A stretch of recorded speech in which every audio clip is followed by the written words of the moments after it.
Para contar a história de Santa Bárbara, precisamos falar um pouco como era seu tempo, até mesmo para compreender tudo o que aconteceu com ela.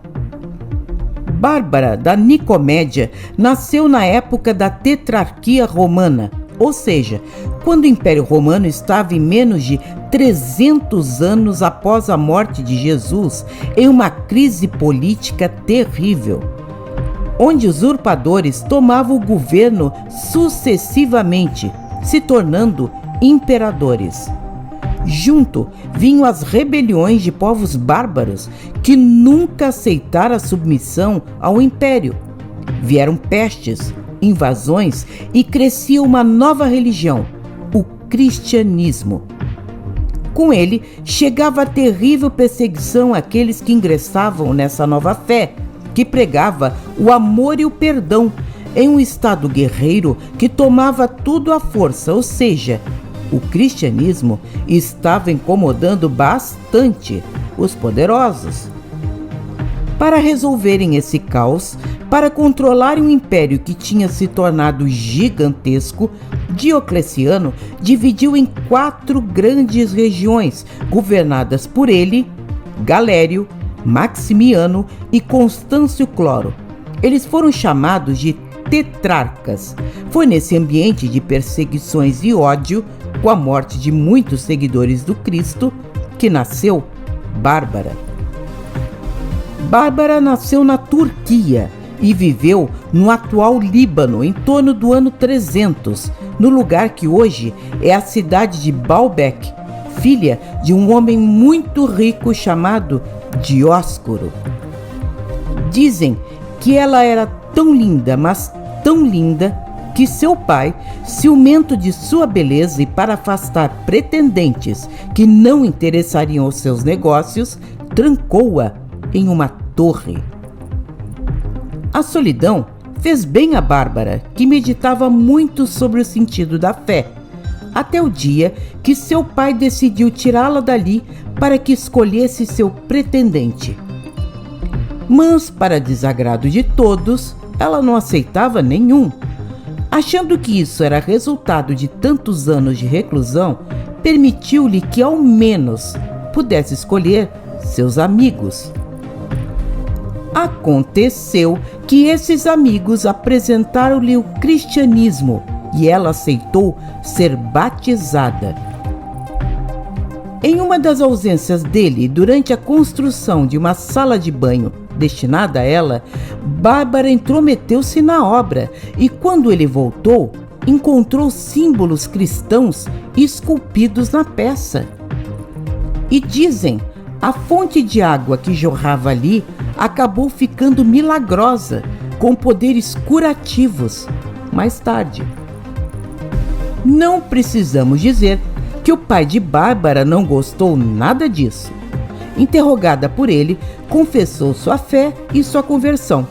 Como resultado, seu pai, enfurecido, pegou uma espada disposto a matá-la. Tentando fugir, dizem que Bárbara se escondeu em uma caverna, mas o pai acabou encontrando seu paradeiro. Surrou-a com tanta violência, levando-a depois ao prefeito romano de nome Marciano, que passou a torturá-la para que desistisse de suas ideias, ao lado do pai, que participava dessas sessões. Para surpresa deles, depois que era brutalmente chicoteada, aparecia com as feridas curadas no outro dia. Em uma delas disse que Jesus em pessoa apareceu a ela e a teria curado. Durante uma dessas torturas em praça pública, uma jovem de nome Juliana, outra jovem convertida, denunciou em voz alta o nome dos carrascos, sendo imediatamente presa. Quando torturada, foi visitada em sua prisão por um espírito impuro, ao qual submeteu, sendo mais tarde santificada também. No final, tanto Juliana quanto Bárbara foram condenadas à morte. Diante de todos, Bárbara teve os seios cortados e, da forma mais cruel imaginável, o próprio pai pediu para decepar a cabeça da filha com a espada. Conta-se que nesse instante o tempo fechou em um enorme temporal e logo após o pai dela foi atingido por um raio, sendo fulminado ali mesmo. Segundo outras fontes, o prefeito foi atingido também. Por mais que haja controvérsias sobre suas histórias, o culto da linda jovem, morta pelo próprio pai por causa de sua fé, espalhou-se muito rapidamente por todo o império, tendo enorme devoção e grande destaque no culto cristão.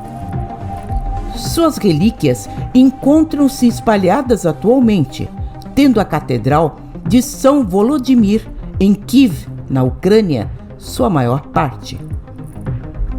Bárbara passou a ser invocada como a santa das mortes repentinas, contra os raios, fogo, ventos e tempestades.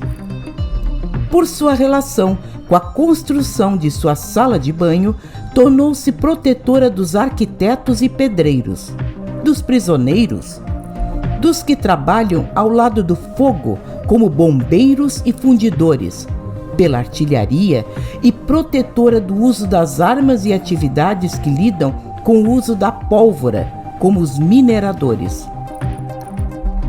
Nos cultos afro-brasileiros, Santa Bárbara, por sua história, o domínio dos raios e suas muitas qualidades, naturalmente foi associada a Yansan em seu sincretismo histórico, com um culto enorme entre os umbandistas e africanistas, tendo o dia 4 de dezembro consagrado à santa, o seu dia, com comemorações por todo o país. Santa Bárbara, ou Yansan para todos nós, também toma um outro perfil, como a grande orixá protetora das mulheres, daquelas que se rebelam contra seu destino, combatendo a violência e os abusos, contra a misoginia e tantos flagelos que ainda assombram nossa sociedade. Santa Bárbara, a face de Yansan em nossa Umbanda, sempre será inspiração para a busca de independência e respeito, da luta contra todas as injustiças e nossa maior defensora em um mundo ainda tão desigual.